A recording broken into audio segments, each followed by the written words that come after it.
Bum bum bum bum bum bum bum bum bum bum bum bum bum bum bum bum bum bum bum bum. Space. The final frontier.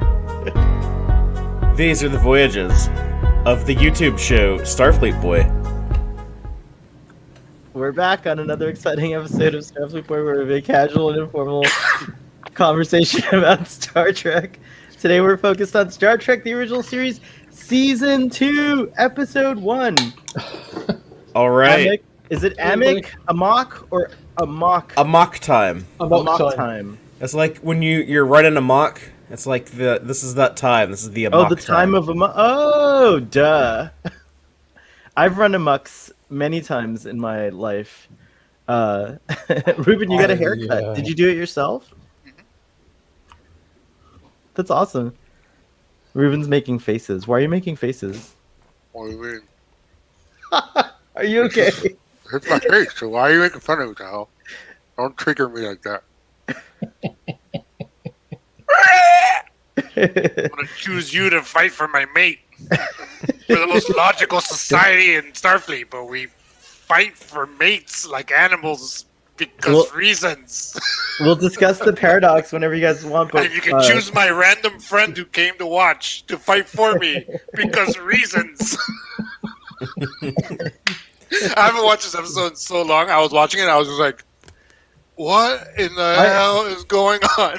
I've really really taken this episode apart. Like, I've really dissected it, so I'm really excited to talk about it and hear your thoughts. But it is a little absurd that Vulcans even have these rituals, like the whatever it was called, Faltor Par Kalika. No, it was. They fight with the Ambo Jutsu kind of. Wait, but what was weapons. this? It was called Kilimaki or something like that. Bones couldn't say it. What was the name of this ritual? Mele Kaliki Maki is the place to be, or however that song goes. But no, I think this is one of the most iconic episodes of the original series. Like, people who only remember a few TOS episodes, like, it's like this one, the Tribble one, the Gorn one. But, everyone remembers, like, oh yeah, like the time, like, Spock had to return home to his home planet for, I guess, his wedding. Well, this one also, it set up all the Vulcan lore, didn't it, really? The first time you had the Vulcan salute, the first time you had live long and prosper.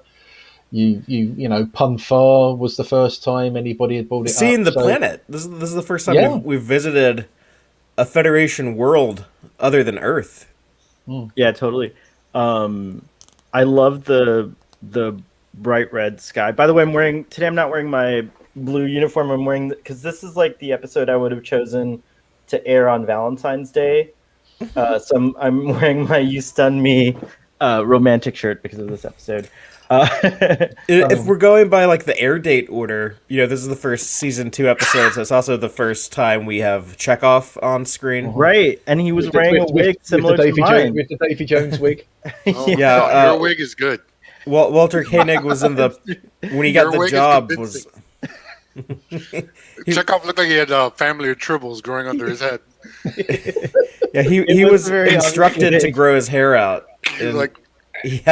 He was still working on it when they shot this one. There's a few with the wig. Yeah. Add the wig instead of the comb over.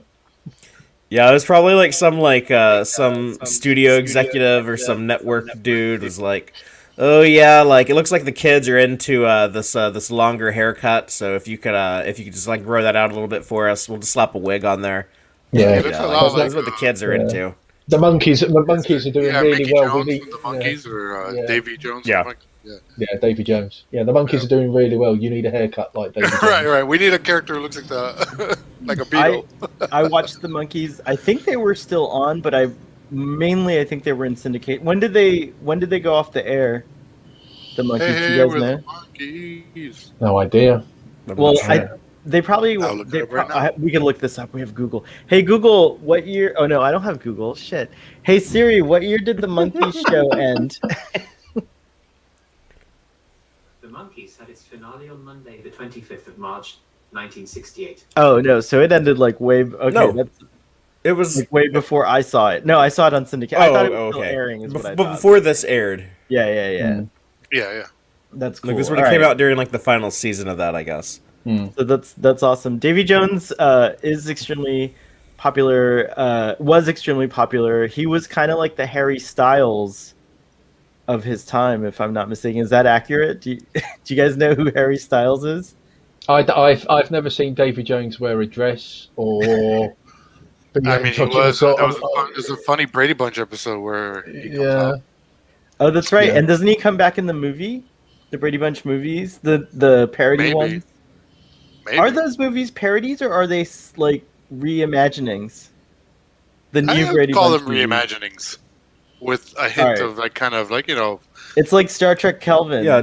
Well, today we would just call it a reboot, right? I guess kind of like it's- Orville. Like I wouldn't say Orville is a parody of Star Trek, but it's kind of like obviously highly inspired by Star Trek.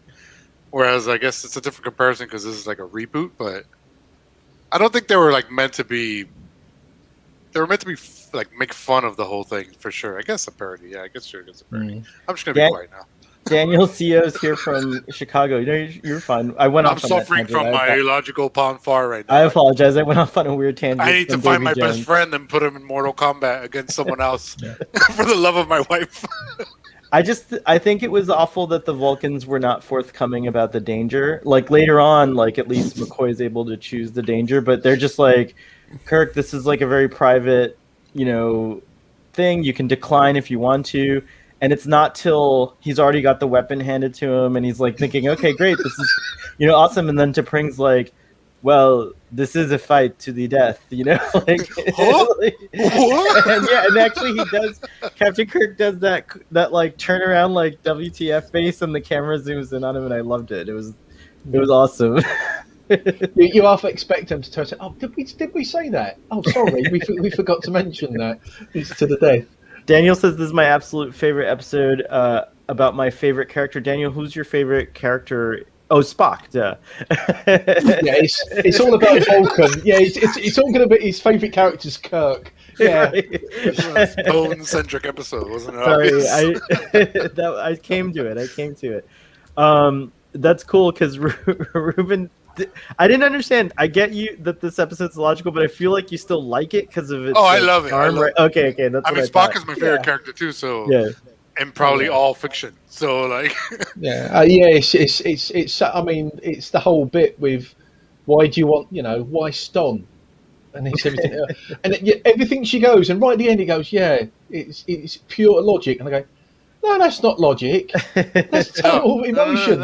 She just wants to bump uglies with Ston. That's all she wants to do. And then like, okay, sure, maybe her logic was a little bit sound, but she's the only one with sound logic in this whole thing. The only one. Yeah, because my problem is funny because watching the episode, it's obviously hard for me to separate what I know about screenwriting for the modern age to what they were doing back then. So it was very hard to kind of be like, okay, that was just. But there were certain things where I'm like, holy crap, these people were just not even trying to tell a story. Like the first half of the episode, the first half of the episode is almost like a waste of time. Like it only starts getting going. It gets interesting when they get to Vulcan. That's when like there's real like tension and like there's real. I'm not even gonna say stakes because at that point Spock's not like. There's really no ultimate threat in the episode. It's Spock, the original threat is that Spock might die, but then that's kind of washed away by midway through the episode. That's not really an issue anymore. So like my screenwriter mind is like, there's like, this doesn't make any fucking sense whatsoever.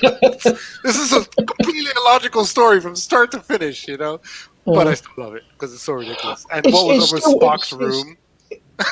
It's still one of the quickest moving episodes that we've had because it doesn't feel like 48 minutes or however long it is. It seems to fly by. It doesn't matter how many times you watch it, it still goes really, really quickly. Well, it does for me. It's not one of those ones that drag. No, and it's very entertaining. I mean, everything from the Plummeek soup scene where Spock, the purple goop. The purple goop. By the way, welcome Robbie. Robbie's here. I just casually put him in. Don't Sorry. worry. I thought it was still 8 o'clock at my time. Oh, that's right. Our times. Yeah, are different now. We've already our clocks sprung don't go- forward. Oh, Yeah, okay. I see. our clocks go forward next weekend. At That's the why end, I'm late. the end of the month. Yeah. Speaking of illogical things, Indeed. It's true. Robbie, give us your quick opening thoughts since you just arrived. We were just talking about a bunch of stuff related to the episode, and we kind of were up to. I guess we were up to talking about why the Vulcan stuff was cool. I love how it relates to the Forge Enterprise episode. To see T'Pol in that episode, and it obviously added a lot to the lore of Vulcans in Star Trek. And I'm quite fond of a scene when Captain Kirk is like, "No, that's not our last option. We can go against Starfleet, and we can do what we want because Spock he's our friend, he's our comrade, and we're going to save him." I just got the Search for Spock vibes because I watched that recently. Even though Captain Picard's my favourite captain, I think that's a thrilling moment. Well, nicely put. And that was a good that was a good fun thing. Like I love the humor between Sulu and Chekhov in those scenes where he's like, "You may as well plot the course for Vulcan," like all the back and forth and stuff. There was actually quite a bit of humor. It was a lower decks moment. Yeah, it was very lower decks type of humor. I would say. I think I'm going to get space sick. So can I ask, is the T'Pol in this episode supposed to be the Enterprise T'Pol? T'Pau, yeah, the T'Pau. T'Pau. But originally T'Pau was going to be one of the cast of Enterprise, and then at some reason they were like, "Oh, we don't want to make that character a regular on this new show," so they changed the name from T'Pau to T'Pol. T'Pol, right? In season 4, they actually introduced T'Pau though, and so we do see a young T'Pau and T'Pol both. So this isn't supposed to be the Enterprise character. It was just maybe like it was. No, sorry. This is so T'Pau, the priestess, is the character from Enterprise who was the Vulcan logic, but not T'Pol. Like there's T'Pol and T'Pau are both in Enterprise. Yeah. Originally, they were going to be the same character. T'Pol is not supposed to be T'Pau, right? They weren't that. No, they're two different people. Okay. Yeah, two different people. That's what I meant. But you see both of them on Enterprise. There's a lot of I get the Vulcan female names confusing because there's a lot of to something, you know. Well, I mean, T'Pau actually, there was a rock band in the 80s that actually called themselves T'Pau. Actually, yes. I'm sure they named themselves after T'Pau. Yeah, that's awesome. It is generally known that it is named after the Star Trek. Oh, that's amazing. I want to answer Captain RGD. That's a no on Vulcan having moons. That's not true. In the animated series, they have like a huge, I think like 2 moons or their planets. That was in the motion picture. Oh, it's the motion picture. Yeah. But it's probably just like nearby planets because in Star Trek 09 they have that planet Delta Vega is nearby. You can see Vulcan from it. Well, Spock says Vulcan has no moons in the original series. Right. Yeah. So it could be like another. It could be like another planet. It could be like twin planets that like share an orbit around each other. And so you have like Romulus and Remus are like twin planets. Then you have like Vulcan and Delta Vega are like so it's still like Vulcans and Romulans matching. Another mirror reflection of Vulcans and Romulans. Ruben, you've seen Enterprise all the way through, right? No, not from. I've seen most of the episodes, but I haven't seen it. Oh my god, you gotta watch it. Just start on season 3. It's so good. So I watched the 3-parter with Robbie, the Vulcan Enterprise 3-parter. Yeah, it's Kashara, but it's the Forge. And what was the first one? The Awakening or something like that? I think so. Yeah. And Rosario Dawson directed one of the episodes. I think she directed the 4. Oh no, she directed Awakening. Rosario Dawson or Roxanne Dawson? Roxanne Dawson. I say Rosario Dawson. Sorry, I meant Roxanne Dawson. I meant. That's what I thought you meant. I just wanted to make sure. Thank you. I meant our favorite Klingon B'Elanna from Voyager. So thank you, Father. But yeah, so it was cool. I didn't realize how cool Enterprise was. I'm actually like really impressed with Enterprise. My wife Season just 4 is rewatched great. it. What's that? My wife just rewatched it from start to finish. She'd never seen it before. Very cool. Yeah, And she loved highly it recommend. except for the last episode.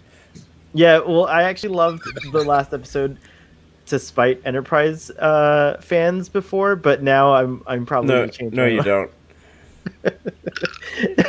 There's only one person alive who loves that episode. Oh man. I've not seen season 1 and 2 in so long of Enterprise because I keep watching season 3 and 4 all the time. I can understand why you would do That that. was the most frustrated I've ever been with Star Trek was season 2 of Enterprise when it was airing. I was like, oh my god, do I still want to like keep watching this every episode every week? It's the only time I've ever had like that. I can't. I crisis. try, see episodes. Trek on the Tube constantly sends me, you should watch this episode. They're always good episodes, but I'm like, I don't know what it is about the show. Like, none of those characters are interesting to me. Like, I don't care about any of them. And they're not that they're bad. It's just not. There's just something about them that's just. I don't know. Maybe to me. I think you should try to watch it in order because I was very ambivalent toward the series all the way until like late season 3. Well, Like, I was. no, I was watching it. mid-season. I was watching it with my wife, mid-season but 3. like Maybe even early episode season 5, 3. I'm like, I don't know. Anyways, One guy can't stand that one guy. It was a tired format. At the end of the day, it was a tired format. They'd done it in TNG. They'd done it in Voyager. Granted, Deep Space Nine was a slightly different format. But, you know, Rick, I think the biggest mistake Rick Berman ever did was try to keep it the same. At least go into like new Trek. At least Kurtzman's got different showrunners. He's got different. Every different one has every new Star Trek has a different feel from the other ones, and I think that's where he went wrong. I know we've gone completely off. No, I think I actually think it ties in that bit, but no, I'm really glad. Actually, I think it ties in really well. I know we've gone off topic, but the Enterprise. I feel very connected. I feel like the two episodes, like just because of T'Pau, like there's a lot of Vulcan information to unpack between this episode and then in Enterprise, you get a ton more intrigue about Vulcan society and like the high command and like, you know, some groups that are being called extremists that, you know, may not be extremists, like, and all this cool stuff. And then of course that like little, I won't spoil everything, but that little reveal at the end of the 3-parter, when we find out who the screaming high command guy is working with is really, really interesting. And I'm curious, you know, how much more of that we get in Enterprise season 4 because I know nothing about it. So they follow up on that. Oh, good. Okay, cool. I think very really, nice. I think before you watch Enterprise, I think you need to watch the animated series as well, because there is, you know, you find out a lot more about Vulcan again. Oh yeah, I've seen that episode with the young Spock. Is it Yesteryear? Yesteryear? Yeah, I've seen that episode of the animated series. Yeah, Yesteryear. Yeah, Yesteryear. So yeah, I think, and we get the cats from Yesteryear in the Enterprise. What are they called? The not a Sailot. Jill, I swear, Sailot. Jill, we'll get right back on track. I promise. Just hang in there, or you could take a coffee break. But I swear we're coming right back to it. But yeah, I think you've got to have Amok Time and Yesteryear. That really did lay the groundwork for Vulcans. I think in a lot of things, and then obviously it's moved on. But I think we need to go back to Amok Time. Yes, we do. Yeah. One last. Rob's got bored. He's walked away already. The one last Amok time. One last thing I just want to address. I was disappointed that the sky in Vulcan and Enterprise wasn't more red. Like that I would have liked, and that's it. That's all I'll say about that. You know, our sky changes color. It does. You're right. It does. Yeah, it does. I mean, in Miami, it's probably just blue all the time, but so In the what UK, for a lot about of people, it changes. We just what have about shades of Amok grey. Time? Yeah. Amok Time. Amok Time. I've never said. I have always been saying it Amok Time, and I've always spelled amok differently, which is really funny. right. I didn't know it's the same word, but so cool. We've just been running amok, so you know, don't worry about it. Yeah, it's true. Jill was. Oh, there were some really interesting comments I posted about this on Twitter. I was on a Twitter tantrum about this episode. I got really excited about some of the funnier moments that it inspired. But I think one thing one thing that was really interesting that I really took note of was how Nurse Chapel was treated in this episode. I didn't really like it. Nurse Chapel and her fake tear. Well, okay, so like McCoy, the face is wet. Yeah, McCoy's kind of like It's like he's kind of like, oh, you're always trying, like, or something. I forget what he says to her, but he's like, oh, you're always trying, Christine, or whatever. And then also like at the end when they're together and Spock's like rejoicing to see Jim, and they're all like, talking about what happened. They just sent Dr. McCoy like dismisses Nurse Chapel, like she can't be part of the fun. And I was really officer, is she? She's a nurse. I know, but it's like, yeah, he's like, all right, you're dismissed. See you later. What did you guys think of Nurse Chapel though, with her romance, her feelings for Spock, and all that stuff? I didn't like that Spock. He seemed to dismiss her and say, "Go and make your plomic soup." By the way, Jill in the audience tried to make plomic soup, and she couldn't, and it ended up being Talaxian spice soup instead. Well, how can you make it? Because I'm not sure anyone knows what the hell plomic is. All right. You can get plomic at the Vulcan Market, Father. Oh. Like it's really easy to come by. Don't you have a Vulcan market in your town? Not the last time I checked, but I don't know. I might be wrong. How long have humans and Vulcans been around each other at this point in this episode? A little over 200 years. 200 years, Right. That's right. Yeah. That's all. Yeah, I just wanted to ask. That's what I had thought, but I was like, let me just ask to be sure. There's a weird kind of relationship though with Vulcan. It seems where Vulcans in this, the vibe I always had when I was a kid when I was watching TOS was that Vulcans didn't like, they were tolerant of humans, but they didn't like humans, or they just like were kind of dismissive of them. And they play more on that in Enterprise, but I think I got that vibe always. They're definitely private. They don't tell humans because like like no one knew what Ponfar was. Humans or, like, don't know about, and even in Voyager, Yeah. like the Voyager doctor, that's right. He doesn't know about it either. When think- Tuvok has to deal with it. That's right. I think No, Enterprise. it Sorry. was Tuvok or the other Vulcan guy that had Ponfar. Well, yeah, they both go through it did. over the course of the. It's a 7-year show, so it's Could going to they hit not every have done Vulcan each on the other a ship. solid? Can Ponfar be satiated by another man? I would assume that's like to the preference of the Vulcan. I know, but like if you're on a ship all alone and you're gonna die unless you like Ponfar, I feel like it overrides your sexual preference, and you can just be like, let's get this Ponfar over with. Well, he tried to Pomfar Balana, so come on. Yeah. And Tuvok did a hologram, so you know. It's... All right. Well, That's one anyway, of my first illogical things about this episode. like, why would If you Vulcans die? know every 7 years they have this issue, then they would be logical enough, right, to schedule their missions off world around this. Because, like in the Voyager episode, Like you're saying, they're Spock stuck didn't in the keep Delta a good Ponfar calendar.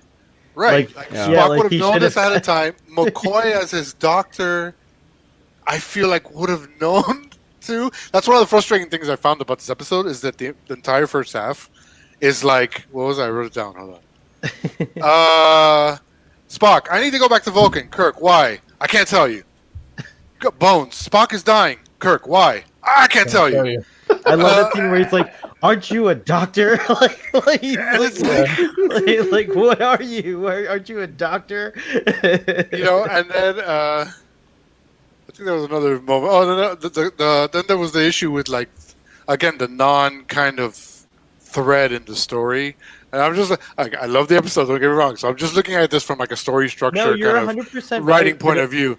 Another non-point of the whole thing was the Admiral and them having to go to, what was it, track 6 or something like that, whatever the name of the planet was. Oh yeah, they had another. They had like a And like, Alter yeah, 6. They so just had to show up for like an air show, basically, right? Is one that of the what crewmen is literally dying. If they don't take him home, he's gonna die. Fuck him. Go back. You know your mission. Well, that's Also, what he tried to do, but that's I have a question, Father, or anyone in the audience. Do the shuttles have warp capability, No. or that range at this They, point? Oh, they they do don't. because Okay. they do in Menagerie. No, When they the- don't because they ran out of they were running out of fuel. If you remember in the No, Menagerie, in Menage. Oh, were they? because if you remember that they had gone past the So point. it of just no might be that return, Vulcan's so they out of the couldn't go back. range of like the warp range, the effective warp range, I guess. I'm of a not shuttle or quite sure. I something. think in TOS it's more fuel and everything else. Yes, they bring warp capability in Discovery and obviously in TNG. But if I remember rightly, in TOS, I don't think they did. Because as I said there was it's the Menagerie one where they run out of fuel. but they And then were they Spock had trying to to go catch back up to to the them. Enterprise? Like they were trying to. They were It, trying, with, but, it seemed like the distance they were covering would have required warp.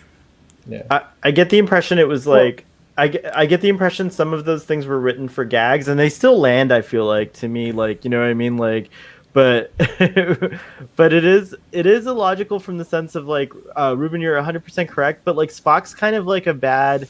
This is consistent with his character. He doesn't tell you who his siblings are. He's very private. First of all, he's like, Yeah. Right. he doesn't tell you who his siblings are. Like, he doesn't want. We got more of that coming up with Yeah, with Journey to Babel. Right. Like he never. Yeah, exactly. We're like, So- oh no, this famous ambassador is your dad. Right. So Like but at the first, he whole- wouldn't even tell Kirk. He wouldn't even tell Kirk that his mom was human. He would just say like, "Oh, an ancestor of mine was human." Like that's how private he is with his personal It's life, true. He's, like, with his very, family. It's Well, true, you could blame Kirk for that for not reading his file. I'm sure it's got his parents in his file. By the way, my favorite thing about about this episode was when he's like when he says to Kirk like, "Have you ever been curious about how Vulcans mate or something?" And Kirk's like, "Oh, not really." like, he's just like no, Right. I just assumed why would I think about those things? and Yeah. he's like, and I just assumed it'd be done in like a logical way, like Ruben was hoping, and that kind of Nope. like he's like, nope. Ain't nothing logical about it. The writer, by the way, was Theodore Sturgeon. He did for Shore this. Leave also. Yeah, so he was also exactly.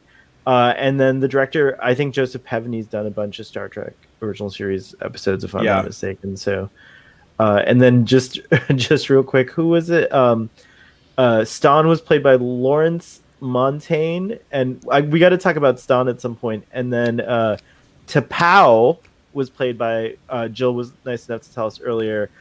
Celia Lovsky, who had that's her actual Hungarian accent. And I do have to admit that I was a little disappointed. Not that the actor in Enterprise didn't do the accent. I'm fine that there was no Hungarian accent, but I would have liked that the way she speaks like thee and thou and stuff like to have been like just like something that she does.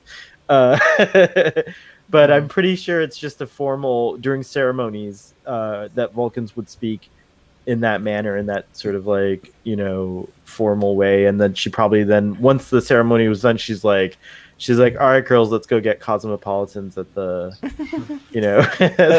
I think I mentioned it last week, but the Stan guy also played DCS the Romulan in Balance of Terror. That's right. Yeah.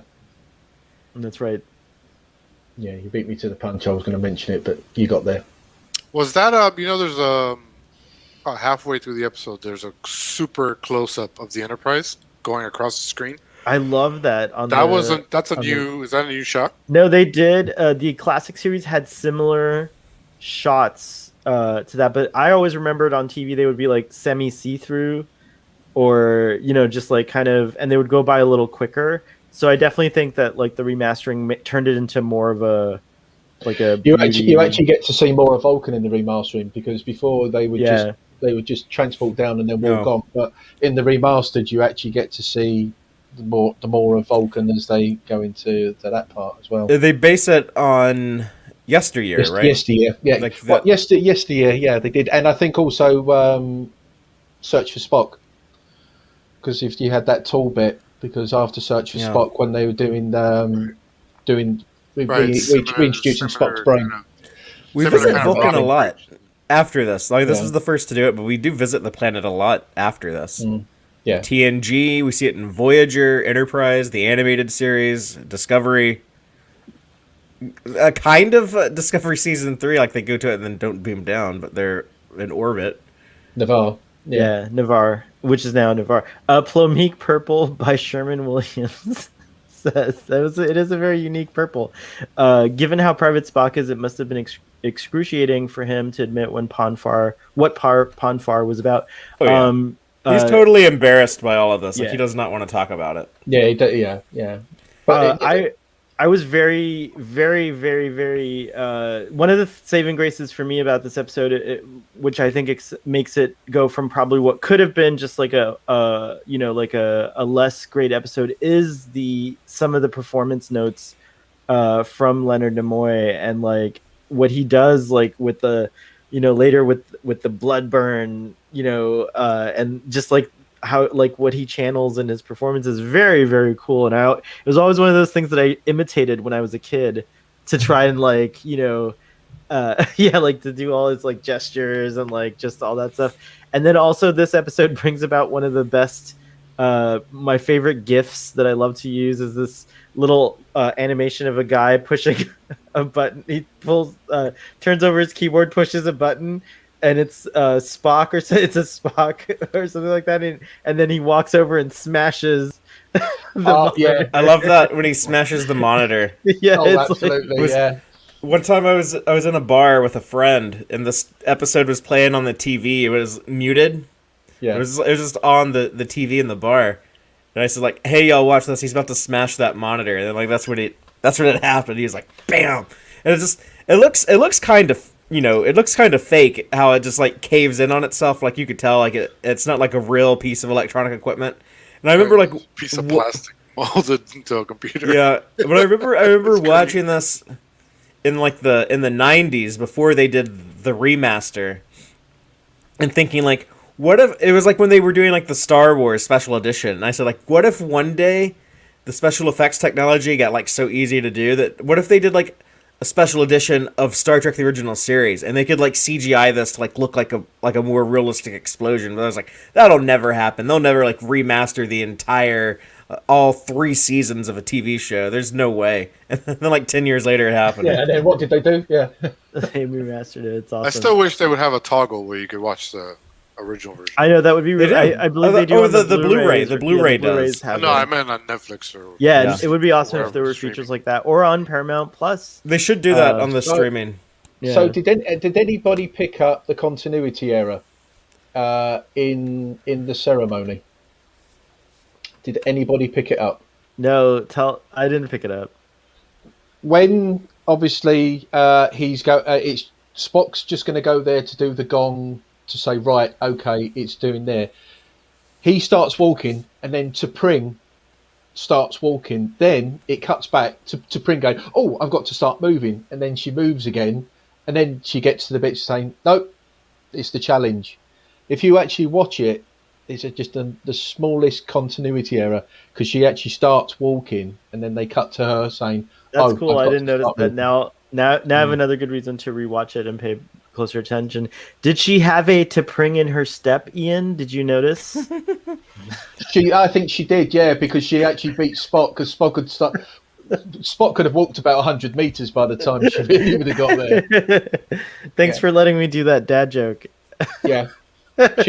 She sprinted there. She sprinted. From T'Pring to sprint. Yeah. What did you guys think of T'Pring as a character? And do we ever get her again? No, right? Like, no. I think it would have been neat to see her. It was interesting to me because I'll never be able to erase the memory of that image Spock looks at on the computer of her.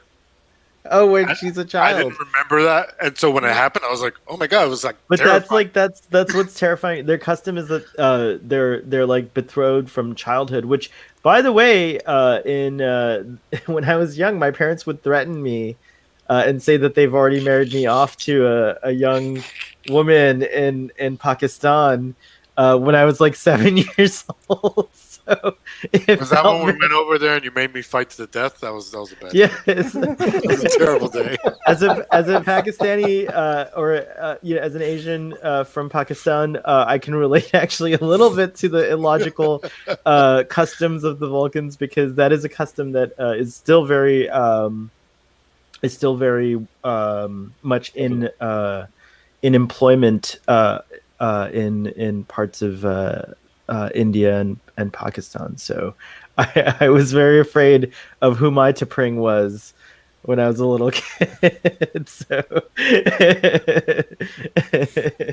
I'm actually glad that they don't do that over, because I think my parents would have got it so wrong. So wrong.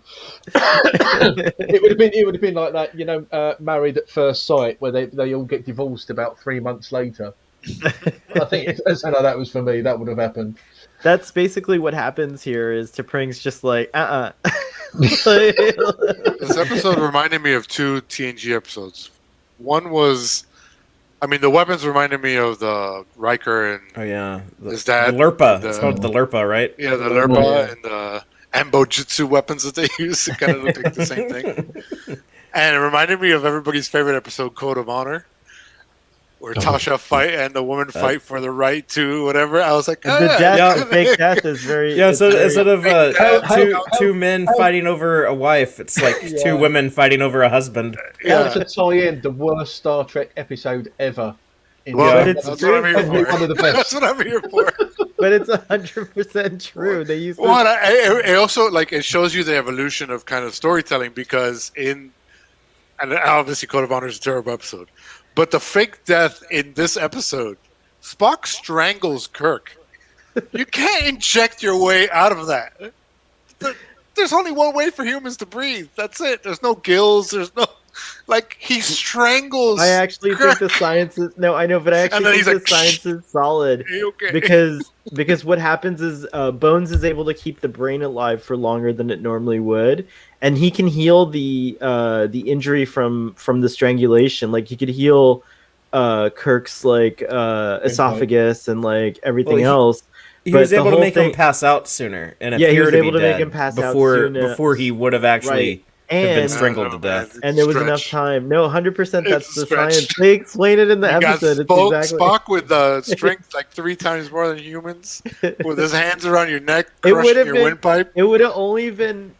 It would have, as in Miami we call it a paquete, but it would only. I'll give it to you. It would only have been a farce if, let's say, using his Vulcan strength, he actually lops Kirk's head off, and then they had to put it together. I think then I would have complained, or completely snaps his neck. Right, nerve the bit gone. I think you can still reattach a neck in the future. You could. The whole point is to keep the brain alive long enough to do the surgeries to reconstruct whatever parts of the body are injured beyond repair. So, that's one thing I can't. I have to say, medical technology is more advanced in Star Trek than it looks. They do use spray bottles in sickbay, but those are very high-tech spray bottles. Well, that was a high-tech thing in the 1960s. That was not a sonic screwdriver. Wasn't a common That's item. what they needed to do for the episode. This is the introduction of the triox compound as well, isn't it? They've used it a few times throughout Star Trek, and I think Tholian Web is the next time they use it. But this is it's the introduction of triox compound. This episode reminds me of I can't remember the name of the episode, but it's in Enterprise season 3 or 4, when T'Pol goes to Vulcan because her mother has arranged a marriage. Yeah. Yeah, that's the 3rd episode of season 4, but I'm blanking on the name. Yeah, this is the one because Trip goes, doesn't he? Yeah. Yeah. Right. Did anybody notice when T'Pol pauses the match, she says freeze? Anyone knows how Spock literally is frozen? Kirk is looking if T'Pol says to do something, T'Pol tells you what to do, and you're a Vulcan, you do it. Yeah. That's how much power she has. Yeah, what you don't know is that word. What that word she shouted was Simon Says. T'Pau says is a game. Spock, A common Vulcan's game. gotta play. on They gotta play. Vulcan. I have a question about that. What was it that McCoy or Kirk pointed out that T'Pau was the only Vulcan who ever did some? She There was turned some down a The- seat. on the council, on the Federation Federation Council, Council. right? Yeah. That's a really cool. Again, sorry to keep bringing up Enterprise, guys, but that's another cool thing about meeting T'Pau in Enterprise is that you kind of see her become a leader in Vulcan society and like establish that. And since hundreds of years can pass with Vulcans, like it makes total sense, like because they can live, I think, up to 300 something. It's great because it's such a great little bridge now that like works in reverse, similarly to how Wrath of Khan makes Space Seed like a different vibe. I feel like the Enterprise episodes make this a different vibe in just these little tiny cool I don't ways. think this episode was so great though. I don't think it needs. Yeah, it no. doesn't need It was already Enterprise to it was already elevate. great, but so was Space Seed. Like I feel like, but I feel like Enterprise Yeah, I touches think- it in a good way. Like it enhances it even more. Yeah, in my but mind. I think the difference between this and Space Seed, I think Wrath of Khan made Space Seed better, whereas Amok Time stands on its own. I'll give you that. Yeah, I think that's the difference. I think Amok Time really does stand on its own on this one. This also has like one of the best moments in all of Star Trek history in the entire 55 years when Spock is convinced that he had killed Kirk and he thinks his life is like ruined and he's like mourning the loss of his friend and he's like just crushed by guilt. And then when he that sees scene that when Kirk is she alive. when she says "live long and prosper" and he says "I will not," that's really heartbreaking. Hold on. Yeah, but Can I just ask that reaction in that, though? sickbay. Yeah, Like, that's it's- awesome. I Yeah. love He kills that. Kirk, and then Bones basically tells him, "You're the captain of the Enterprise now." And I'm like, hold up a second. He just murdered the captain. A, B, he hijacked the ship. If we Yeah. all remember, he was not Yeah. told to turn the ship towards Vulcan. But He it is still a hijacked the great- ship, Yeah. and now he's captain. Like, what? No, but it's only see, like This I episode should also be called I can Amok defend- Time. I I can defend Because that it's a too. run amok. I can defend that too. Spock is assuming duties just for the moment. It's just protocol. He's No, if he- Spock is no. going to jail immediately. he's 100%. Scotty, get to the bridge. Yeah. I guarantee you, once he he's about to assign someone else and put himself in the brig. 100%. That's what Spock's next move was going to be like. He just Yeah, got himself in interrupted. there. But it's been pointed out this is not the first time No, Spock's it's actually not. taken over the Yeah, ship. it's true. No, Right. Spock and I Data just- are Spock and Data. I was about to say. have a habit like the two most Yeah. powerful Yeah. logical crew members of the two enterprises have a lot of problems Yeah. where they steal the ship sometimes and things like that. Well, this is the introduction to Chekhov, isn't it? Mr. Chekhov, how much time will it take out if we go to Vulcan? I don't understand the question, sir. You can see in his face going, "Are you thick? Whatever. How long will it take? We're on our way to Vulcan. Oh, are we? You know, That was great acting by Shatner too. By the way, I loved it, like how he looked so pissed, and then he goes up and inquires about it. I Real love quick- Shatner's face when Spock mentions when they're, he says, "It's my wife," and everybody's like, "Oh," and they cut to each crew member. Kirk's face is so fucking funny in that moment. Yeah. I even wrote it down. It's at 23 minutes and 47 seconds. Just for the record, even though it defies logic, Ruben, I still think that I agree with Fathery that is one of the greatest scenes in Star Trek. To see Spock overjoyed by seeing that Kirk is alive. But thanks. And that emotional outburst that he Yeah. gives. Yeah, I it's like think a Like, really. Jim, you're alive, and then he gets pulled back by security as he's being taken to prison for still attempted murder of the captain, hijacking the ship. Like, yeah. Kirk's For a a brief happy. it's like classic Trek. For a Kirk is brief a happy. second, Oh, go ahead. Sorry. Sorry, Robbie. for a brief second, he looked so happy, and then he pulls himself together. I love that. I just like at the also when they're saying this. Oh, yeah, it was a logical outburst. It was there, and then McCoy goes, "Yeah, highly illogical." In a pig's eye. The other good McCoy moment in this episode that I really like is when they're in the turbo lift and they're talking about beaming down to the planet, and Spock says, like the ceremony, like you normally like take like like people close to you or people you respect or whatever he says, but he's basically asking McCoy to be like part of his wedding party. Yeah. And McCoy says, "Sir, it would be my honor." So whenever Yeah. like a friend or someone like asks me to like be in their wedding, I always say, "Sir, it'll be my Yeah, honor." Oh, I like that. That's very cool. I'm gonna start. I'm gonna steal that, Father. Also, I'm gonna employ that as well.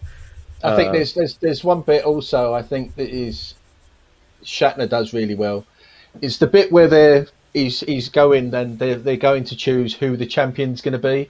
Shatner's got this sort of he's got this stance as if to say, "Yeah, do you think Spock could take him?" And he's talking there and he's got this really arrogant look, and she goes, "Him," and he's got, "Shit, it's me." He's got this sort of arrogant look at this sort of cocky stance and everything. And next thing it's, "Oh no, it's me." That's very Yeah. very see that's the thing, like you know I think that's what's so just to kind of close up, what is it that makes this episode iconic for you all? I guess let's go ahead and start with Ruben. Like, what about this episode in your mind do you remember, like, or why is it iconic, I guess, is a simple question. I And the mean, audience, that question goes for you guys too. to me, I think the most iconic thing from the episode is the music. The episode itself. Oh yeah, thank honestly, you. We didn't talk about the music, Yeah, but the yes, music the is music amazing, is and of super course, amazing. it Yeah. introduces the infamous, dun, dun, dun, dun, dun, So yeah, the music. I would go with the music. As far as the rest of the episode, I don't know. I mean, we are going to give a rating at the end, right? We're doing that thing at the end. Okay, we'll worry about that then. Next. I think it's just a great episode for Spock. I like all the tie-ins with Enterprise. And every time that I think of Kirk saying, "Of all the souls I met, his was the most human in the Wrath of Khan," this is one of the scenes I think of, because he's obviously so happy, and then he just takes a second just to compose himself, get back to normal, and I think it shows how logical Vulcans are. It's instilled in their society, and every time I rewatch the beginning of Enterprise, I'm struck by how oppressive they seem and restrictive and dismissive. And then I just love when I'm watching Enterprise that T'Pol becomes more climated to her crew, similar to how Spock becomes more of a companion to the TOS crew. Yeah. I like that. Very cool. Mr. Fothery? Well, I think what makes this the most iconic, or as iconic as it is Spock is arguably the most iconic character of the entire Star Trek franchise, and certainly of the original series. And after season 1, I think this was a good one to choose to be the season 2 premiere, because it's like, what a great way to kick off the second season. Let's take like the most popular character that everyone loves, make it all about him, and we visit his home world. We're gonna see Mr. Spock's home world, but it's ultimately just like that fight between like him and Kirk, and like all the people that are that want to like ship Spock, or like are like into Spock as like this like romantic figure. They're like, yeah, they want to see like the horny Spock from Amok Time, and like that fight with Kirk, and that the music is all part of that. Like that entire fight, everything about that is what makes this so memorable. Because people remember horny Spock, people remember the fight with Kirk, people remember the Lurpas, the design of that, the red sky backdrop, and that music. Just like that sequence there makes this like just one of the most memorable things in the entire franchise history. Horny Spock's eyes are aflame. I love that. Ian? Yeah, it's a perfect storm. The episode is a perfect storm.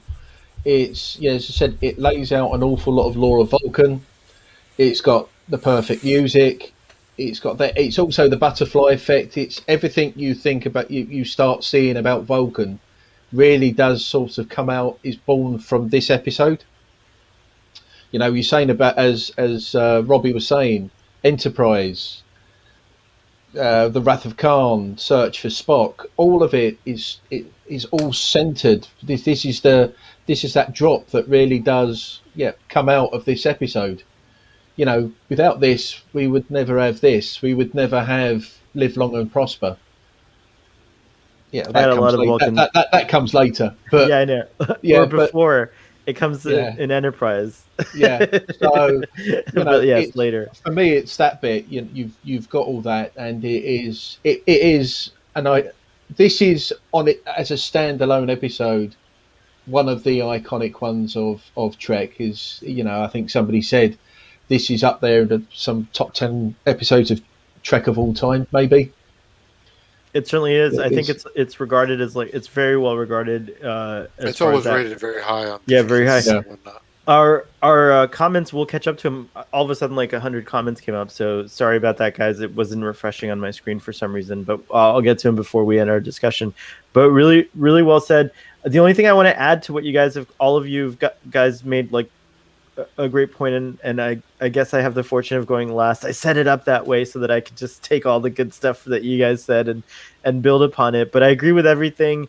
The only thing I want to add is that for me, there's like now as a as someone who's seen this episode when they were a kid, and like to me, like this is also like a pop culture icon in a way. Like I feel like this episode, what Father was saying, is like very famous, like even beyond like just Star Trek, like the horny Spock thing, like the fight with the the blades and everything like that. These are like iconic images that have like kind of seeped into the pop culture world as well. And that's kind of like what I like about it is that to kind of I've been thinking about Ruben and your pointing out the logic flaws even in the writing, but regardless of that, I would say that to me one thing that I really loved is the dichotomy of what we expected Vulcans to be like and what they actually are like. And so like you would think that like a people who exalt logic above all else would not have these like archaic type ceremonies or these rituals or things like that, but in fact they do. And it's an interesting kind of like it makes Vulcans even more interesting than I had thought they were. And I guess we kind of explore this all throughout Star Trek whenever we have the Vulcans. So I'm excited to see how like Navarans are going to be, affected by all this. But yeah, Vulcans are pretty much my favorite, creation of Star Trek, especially, I think Kirk kind of and Spock and McCoy, but are neck and neck for me. But Kirk kind of leads the pack as my favorite character. But certainly Spock is like, at least my second favorite character. And yeah, this episode is like the one that kind of sticks in your mind about who Spock is and what Vulcans are, and like it's a very good from a world building perspective. It has a rich palette to draw from and create everything else that they've created about Vulcans since then. Kind of goes to this episode, which I really like. So all roads lead to Amok Time is, I guess, my final statement on that. Before we go to the ratings, there's just a couple of questions that I missed that I wanted to get to. I just want to quickly add before we go to questions. This is the first episode where DeForest Kelly's in the opening credits. He's actually credited because you don't have it in season 1, but you see William Shatner, Leonard Nimoy, DeForest Kelly in the opening credits. Good on DeForest. Yeah, getting that third third credit. Yeah, and he's a bit more prominent in the show in seasons 2 and 3 than in season 1. Which I'm all for. I love Dr. McCoy, so I'm really you need the 3 of them. They're the core. Yeah. Ruben, your Orion snake leaf, is that what they call it? In Picard, is it snake leaf? I'm sitting here in my fine home. Your chateau. Sipping on my soda pop. You're sitting in your fine chateau doing a podcast. I am. By the way, my holographic background is Chateau Picard, just FYI for anyone who's wondering. That's where Starfleet Boy broadcasts from since Picard aired. One of the questions is, was that rock bridge they walked over in the 60s version? It looked great. I don't think so. I think those were all new scenes for the remastered. That was added in the remastered. That it wasn't there before. It was, I think they took elements from right, took inspiration from like Star Trek 3 Star Trek 3 Search for Spock, and then they added it into the remaster. I do love that, like way in the distance you can see a circular kind of like city from like so you do see Vulcan cities. I don't know if you saw that before. I would love this is one of the episodes where I would love to go back and see. You get that in the animated. You get that in yesterday. Yeah, you get it in the animated. Yes. So that's the same city from yesterday. Okay, very, very cool. And we get a Vulcan city in Enterprise too, so that's pretty cool. Although it looked a little too much like Coruscant for my liking, but I liked it. It was cool. Let's see what other questions are here. Well, hello, Chris, who's here. It's nice to see you live for a change. Sorry I didn't notice you earlier. I always thought Spock's girlfriend in this episode was Khan's woman in Space Seed. Is it the same actor? No, different actress. It is a different actress. So I'll pull up. I'll pull up who it is, but it is a different actress. I could tell you T'Pring is Arlene Martell, so that's the actor who plays T'Pring. I don't know. I don't think they're the same. They're definitely not the same person. No. I like the actress who played T'Pring. I think she was very, very lovely looking. But not that that's important, but she was. Spock would have done well. says this Vulcan. But Stan cucked him. It was terrible. Are you doing your Stan face? Is that a Stan face, Ruben? Like, what is that? The actress that played Maria MacGyver's in Space Seed is Madeleine Roux, Rhue. So they are different actresses, different actors. Right on. By the way, Mythbusters already gives this a 9 out of 10. T'Pau was beyond epic. I agree. I think she's just cool AF. As I tweeted earlier, she's a really interesting character. I would not mind a descendant of T'Pau being a character in any Star Trek. Like if we see her in Picard or Discovery, it'd be really cool. I wonder if you could do that. Like if you could take a great name and be like the T'Pau the second or something like that. It might be an interesting T'Pau Jr. T'Pau Jr. When are we gonna get Cybok Jr.? That's the one I want to see. Yeah, it's true. It's true. Which is better, Amok Time, or Journey to Babel? Both have Spock characters. I don't remember Journey. I haven't seen it in a while, but I think that might be for me a little bit better. I would put Journey to Babel over this just a little bit, just because we get to see Sarek and Amanda. Yeah. Do you guys, Ruben? Do you feel the same too? I haven't seen it in a while, but I think that's a shame. It's kind a of great to watch it. Yeah. It gives us the Tellarites. It gives us the Endorians. There's so much in there. That's right. I think whereas Amok Time gives you Vulcan and everything else, I think Journey to Babel you start seeing the United Federation of Planets more. I think with that one, that you start seeing that. So I think that's probably the slight difference. I'm going to lean towards Babel only because I'm not as high on this episode as I think the rest of you are. And so I feel like Babel is probably more interesting to me. But I haven't seen it in a while, so I'd have to freshen up. Robbie, have you seen Journey to Babel? Yeah, I love the conflict in Journey to Babel. I think I like Journey to Babel a bit more because it's just nice to see Sarek and Amanda finally see Spock's parents. And it's there's just a lot of character stuff going on in there that I enjoy a bit more. Although I do think Amok Time is a bit better paced. Just a wee bit.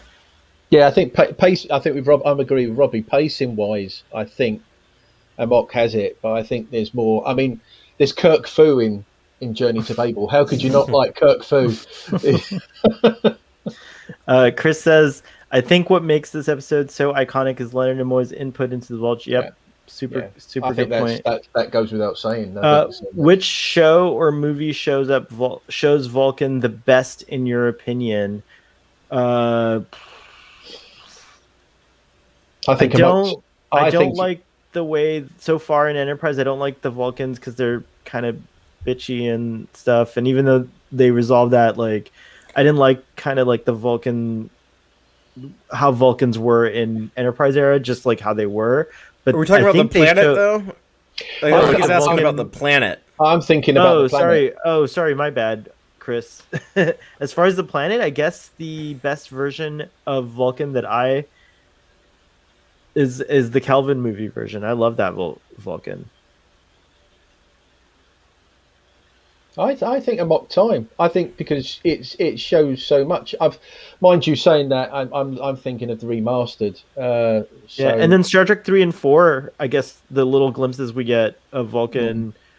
I liked that vibe that we got, but it was mostly we were on the forge or in the desert or whatever wherever we were. But near Mount Saleya. How many times did they actually the 2009 Vulcan's just Vasquez Rock. Come on. But it's like we get the cool upside down stalactite cities and stuff. Like I liked all that stuff. I think the best was the animated series and also Discovery, where you get to see like a little bit more of the cities, the houses, yeah, Discovery the does buildings. an interesting job. Yeah, but the animated series did that same stuff first in the 70s. So it did. Very cool. Any thoughts, Robbie? Or Ruben? I'm not sure because I really like what we see in the Search for Spock. That's a movie budget. I just love the sandstone look that it has in that film, but then we don't get much of it. So, for Robbie and others who haven't seen it, and I know Father's mentioned it a few times. I think if you want to see what, along with Amok Time, that where Vulcan you get the ideas of Vulcan, I think go to the animated series and watch Yesteryear. I think that's the one really, because I think that takes a lot of makers, especially in Enterprise, took what was in from Yesteryear. I need to watch the animated series. It's the only show I have to check off the list. Well, Starfleet Boy is doing that when he wraps up these original series things. He said he wants to do the animated series next, right? You're muted. You're on mute. Absolutely, that's the plan.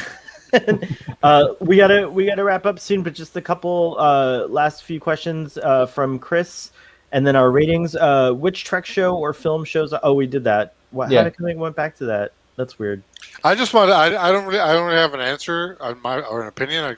I have to think about it. But how many times does Vulcan actually show up? So we have this, original series. We get a glimpse. Animated series. We get a glimpse.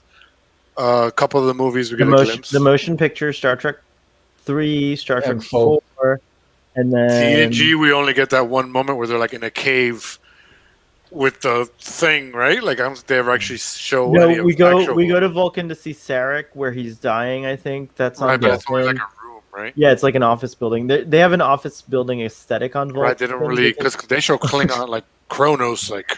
Right. Constantly, yeah. But I don't remember. Yeah, I don't think there were any. And then I've never seen Discovery, so I can't. Discovery goes further, and they bring back that like bright red sky, which I really appreciated about Discovery. In certain scenes, you see that, but you do also see, like Father said, the sky changes color, so it's purple at night, or right. It stands to reason it's not red all day, or right, else red all day. Like exactly, it's like blind, like partially blind or something. Yeah, that redness could be like at dawn or dusk, and then there's and like it's blue. It's blue sometimes. Yeah, Ruben's background kind of looks like noontime Vulcan right now. There's like with the Highlander sword, samurai sword. Yeah, with the samurai sword. That's awesome. The Highlander sword. Be only one. This is my favorite thing about today's broadcast. T'Pau Jr. equals 2Pow, and 2Pow's a rapper. 2Pow Shakur. So thank you, Jill. I'm about to bust some logic on your ass, son. 2Pow is the descendant of T'Pau or T'Pau Jr. So that's official in my headcanon from now on. Thank you.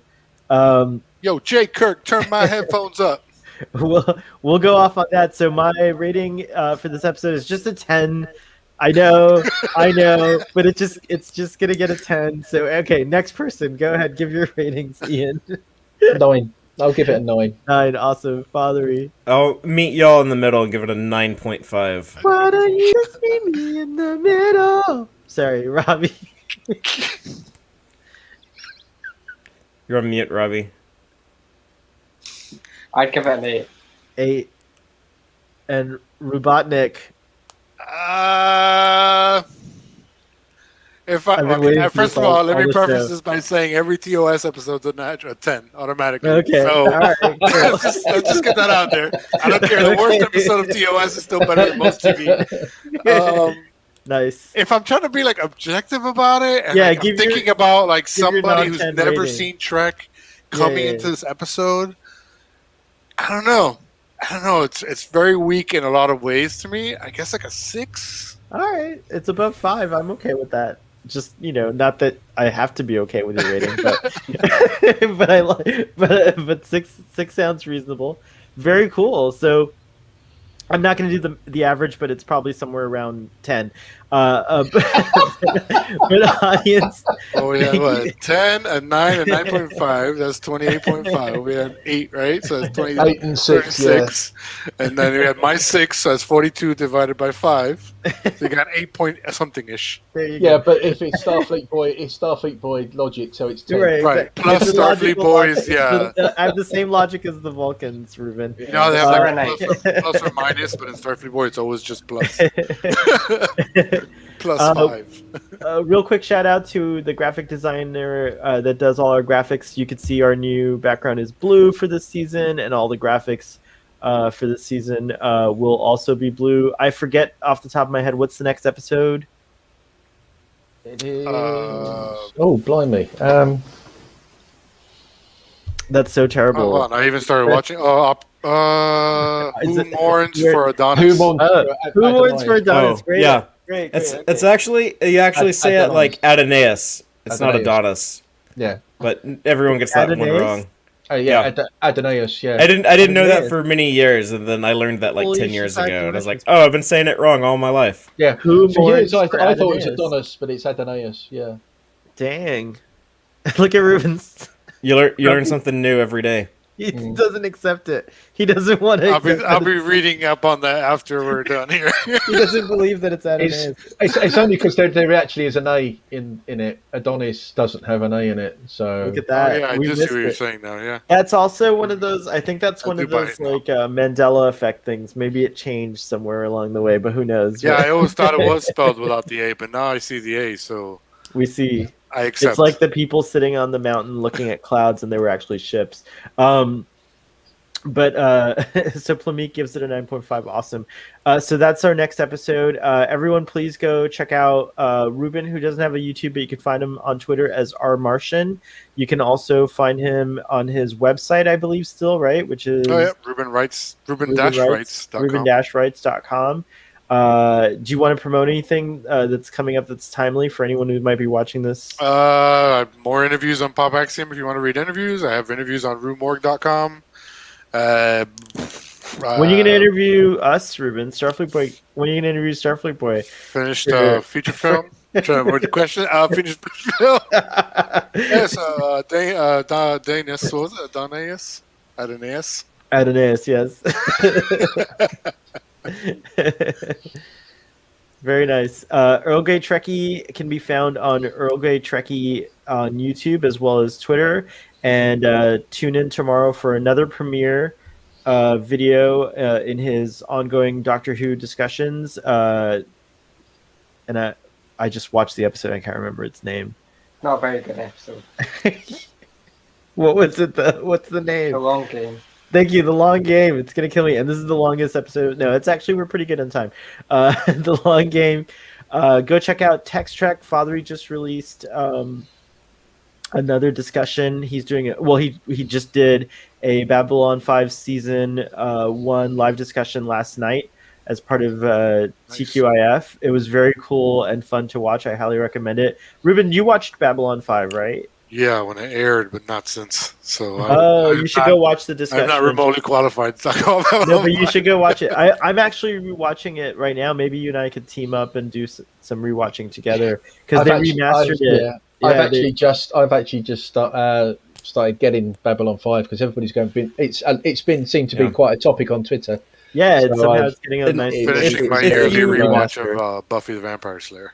Nice. I love Buffy. But I love if Buffy. if you've never watched Babylon 5, you can still watch the stream we did yesterday because we don't really spoil anything, and we kind of only talk about season 1, and we try not to give too much away, but just kind of explain like what makes that show so great, and why, if you're a fan of Star Trek, you might also want to try Babylon 5, because it's a lot like Star Trek, but it's a lot different also, and it might, scratch a different itch that Star Trek can't. It's out of all like the outer space shows, like besides Star Trek, like Expanse, Battlestar Galactica, Babylon 5, Farscape, all of that, whatever. B5, I think, is the best. It's the absolute best, not Star Trek space show.